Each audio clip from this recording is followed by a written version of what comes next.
Hi வணக்கம். உங்கள் ஆனந்த கண்மணி. ஆனந்த நாவல் கீதம் சேனலை கேட்குறவங்க எல்லோரும் மறக்காமல் சப்ஸ்கிரைப் பண்ணிவிடுங்க. லைக் பண்ணுங்கள், கமெண்ட் பண்ணுங்கள், ஷேர் பண்ணுங்கள். வாங்க நாம் இப்போ கதை கேட்க போகலாமா? சுபலதாவின் கனவுக்குள் காவல் இருப்பேன். அத்தியாயம் 40. கணவனை கண்டதும் வெளவெளத்து போனால் நியந்தனா. என்னடி திருட்டு முழிக்கிற? உண்மையிலேயே நீ பக்கா திருடி. அது என்னவோ, நான் தாலி கட்டின 2 பேருமே விலை மதிப்பில்லாத என் பிள்ளைகளை எனக்கு தெரியாமல் தூக்கிக்கிட்டு போகிறாளுக. என்கிட்ட ஒரு வார்த்தை சொல்லலை. பிள்ளையை கொடுத்தவன் நான். நீ என்ன குந்தி தேவியா?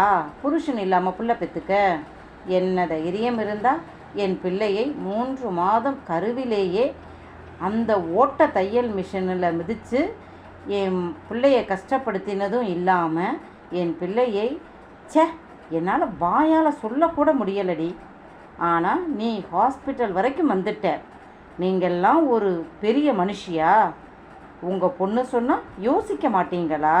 என்கிட்ட ஒரு வார்த்தை சொல்ல மாட்டீங்களா? அவள் தான் அறிவு கட்டு போய் இந்த முடிவு எடுத்தால் நீங்களும் பார்த்துக்கிட்டு சும்மா இருப்பீங்களா என்று இந்திராணியையும் சாடினான். நான் சொன்னேன் கேட்கல என்று அவர் சொல்ல, அப்போ என்கிட்ட சொல்லி இருக்கணும். எந்த உரிமையில் சொல்கிறது? நாளைக்கு என் பிள்ளை பிறந்து வளர்ந்து இந்த ஊருக்குள்ளே தான் நடமாடணும். என்னை வப்பாட்டின்னு சொன்ன அதே உங்கள் உறவுகள் நாளைக்கு என் பிள்ளையே வப்பாட்டி பிள்ளைன்னு பேசும். என்னை சொன்னவங்களை நான் கேட்க முடியலை. ஏன்னா என்னை பெற்றவங்க பண்ணின முட்டாள்தனம், அவங்களோட ஏமாளித்தனத்தால் நான் அப்படி பேச்சுக்கு ஆளாகிட்டேன். என் பிள்ளையையும் நான் அப்படி ஒரு நிலைக்கு ஆளாக்கணுமா? முடியாது என்றால் ஆத்திரமாக கணவனிடம். தன்னை கண்டால் வாயை இறுக மூடிக்கொள்ளும் தன் மனைவியா பேசினதை கேட்டவன், என்னை நிற்க வச்சு நீ இப்போ கேள்வியெல்லாம் கேட்கலாம். நான் கூடிய சீக்கிரம் இதுக்கு பதில் சொல்வேன். அப்போ உன்னை சும்மா விடமாட்டேன்டி. நல்லா ஞாபகம் வச்சுக்க. இன்னைக்கு கேட்ட கேள்விக்கு நீ எனக்கு பதில் சொல்லணும் என்றவன், உங்கள் மக என் பேச்சை கேட்டு ஒழுங்காக என் பிள்ளையை பெற்று வளர்க்கலைனா நீங்கள் யாரும் உங்கள் குடும்பத்தில் உயிரோடவே இருக்க முடியாது. என் பிள்ளைக்கு இடமில்லாத இந்த உலகத்தில் உங்கள் மொத்த குடும்பமும் இருந்து என்ன பண்ண போகிறீங்க? உங்கள் 2 மருமகன், புருஷன் எல்லாருக்கும் என் கையால் தான் சாவு. உங்கள் மகளை என் பேச்சை கேட்டு நடக்க சொல்லுங்க.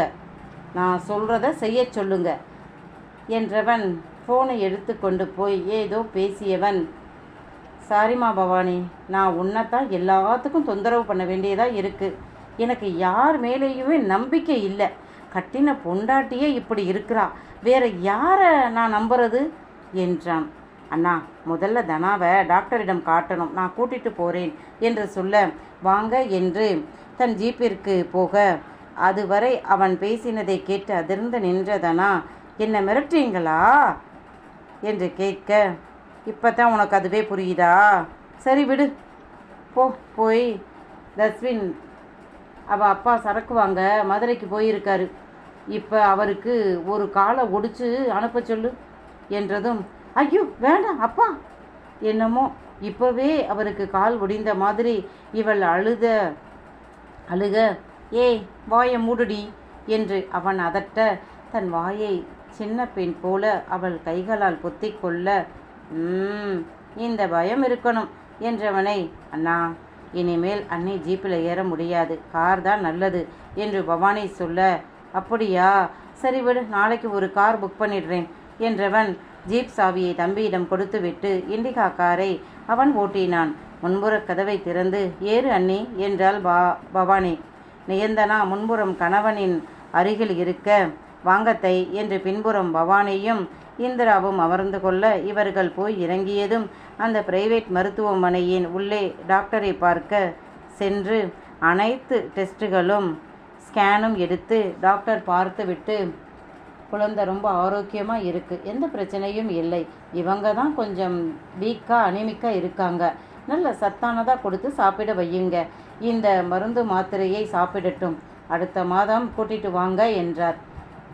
சித்தார்த் தோண்டி கேள்வி கேட்டு டாக்டரை ஒரு வழி பண்ணிவிட்டான். நியந்தனா கூட டாக்டரை பாவமாக பார்த்தாள். மருந்து மாத்திரைகளுடன் வெளியே வந்தார்கள். சித்தார்த் நேராக சென்றது ஒரு அப்பார்ட்மெண்ட்டுக்கு தான். நல்ல நிறைய வீடுகள் கொண்ட பெரிய அப்பார்ட்மெண்ட். அதில் ஒரு வீட்டிற்கு சென்று கதவை திறந்தான். வீடு ரொம்ப அழகாக இருந்தது.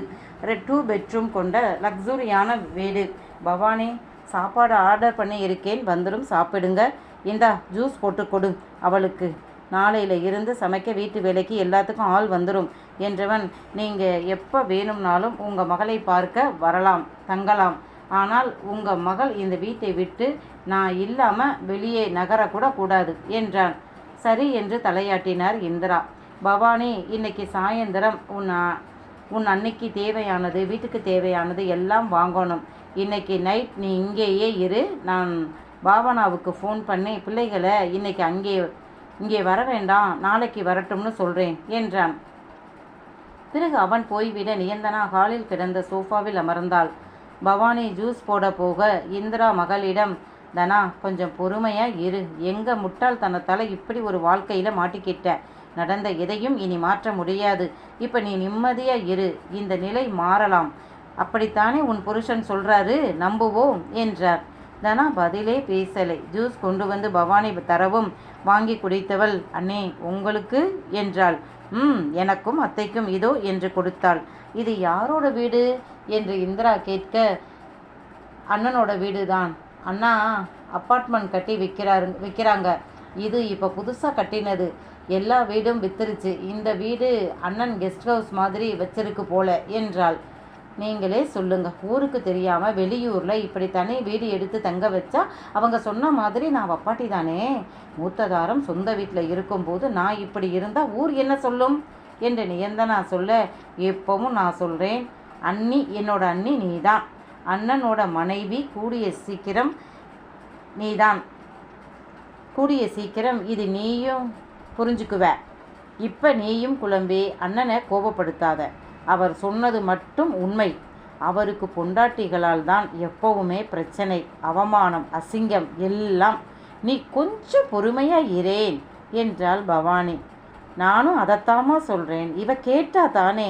கஷ்டம்னு வரும்போது தான் புருஷனுக்கு நாம் ஆதரவாக தோள் கொடுக்கணும் என்று இந்திரா சொல்ல, பணம் கஷ்டம்னா செய்யலாம், பணங்காசு கஷ்டம்னா செய்யலாம்.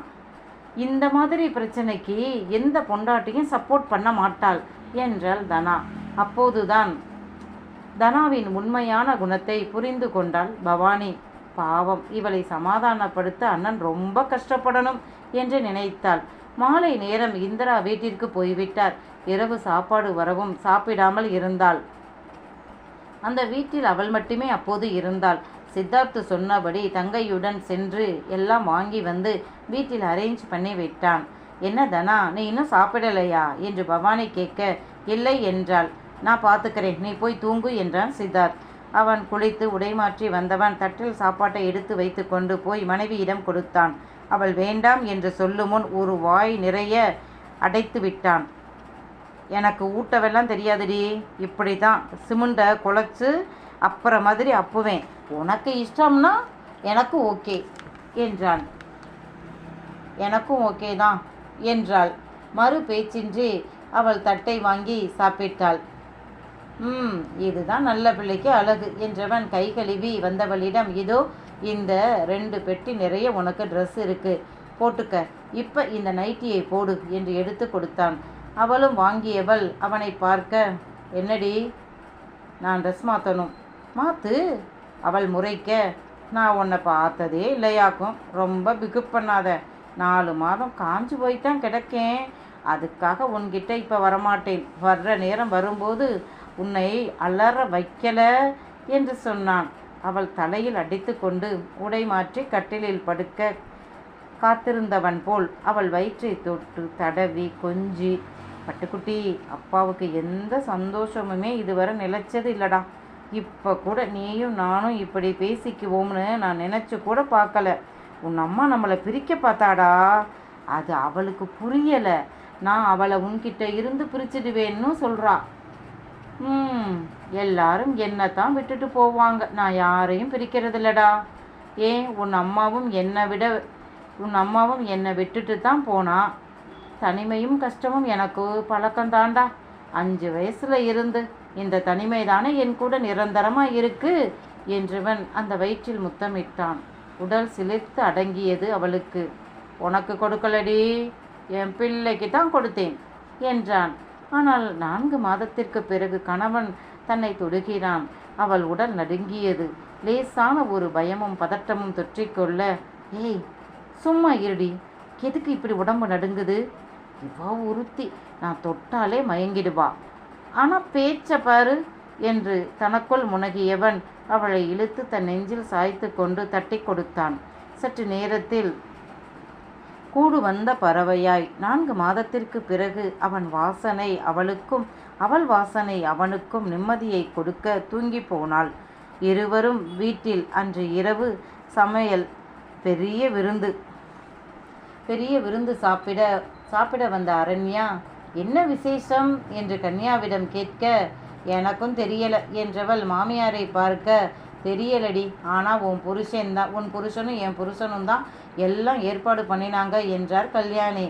பேசியபடி அப்பாவும் மகனும் வர, என்னங்க இன்னைக்கு என்ன விசேஷம் என்று கேட்க, நம்ம வீட்டிற்கு புது வரவு வரப்போகுது என்றான். ஓ, பாவனா கன்சீவாக இருக்காளா என்று சுவாரஸ்யம் இல்லாமல் சலிப்பாக கன்யா கேட்க, நிஜமாவா என்று கல்யாணி சந்தோஷப்பட, அண்ணி 4 மாதம் கர்ப்பமாக இருக்காங்க, இன்னைக்கு தான் தெரியும், அண்ணாவும் அக்காவும் அங்கே தான் இருக்காங்க என்றான். என்னது என்று மாமியாரும் மருமகளும் ஒன்றாக கத்த, ஏன் இப்படி கத்துறீங்க என்றார் முருகவேல். அது எப்படி? அவ போய் 4 மாதமாச்சு. ஆமாம், அன்னையும் இப்போ 4 மாதமாக தானே இருக்காங்க என்றான். மாமியாரும் மருமகளும் எது நடக்கக்கூடாது என்று நினைத்தார்களோ அது நன்றாகவே நடக்கிறது. சித்தார்த்திற்கு வாரிசு இருக்கக்கூடாது என்றுதான் அவனுக்கு திருமணம் செய்யவே இருவரும் நினைக்கவில்லை. அவர்களுக்கே தெரியாமல் திருமணம் நடந்த போதும் இனி என்ன செய்யலாம் என்றுதான் இருவரும் இவளை விரட்டத்தான் அரண்யாவை கொண்டு வந்தார்கள். சித்தார்த் நிஷுவை தான் ஏற்றுக்கொண்டு கொண்டாடினான். சரி, நியந்தனாவை அனுப்பிவிட்டோம் என்று ஓரளவு அவர்கள் மனசாந்தி அடைய, அவர்கள் இனி அரண்யாவை எப்படி விரட்டுவது? சித்தார்த் ஏன் அவளை எதுவுமே சொல்லாமல் செய்யாமல் அமைதியாக இருக்கிறான் என்று தெரியாமல் அவர்கள் புலம்பிக் கொண்டு இருந்தார்கள். இப்போ இது என்ன புது பிரச்சனை என்று அவர்கள் பார்க்க, ஆமாம், அதுதான் இந்த செலிப்ரேஷன். அதுதான் இன்னைக்கு பிள்ளைகள் இங்கே வரலையா என்று கல்யாணி கேட்க, ஆமாம் என்றான் தஸ்வின். இப்போ அவ எங்கே இருக்கா என்று கல்யாணி கேட்க, அதுவா, அண்ணன் புதுசாக அவங்க பேரில் கட்டின அப்பார்ட்மெண்ட்டுக்கு கூட்டி போயிட்டாங்க, அக்காவும் அங்கே தான் இருக்காங்க. என்ன, நானும் அப்பாவும் தான் போக முடியலை என்றான் வருத்தமாக.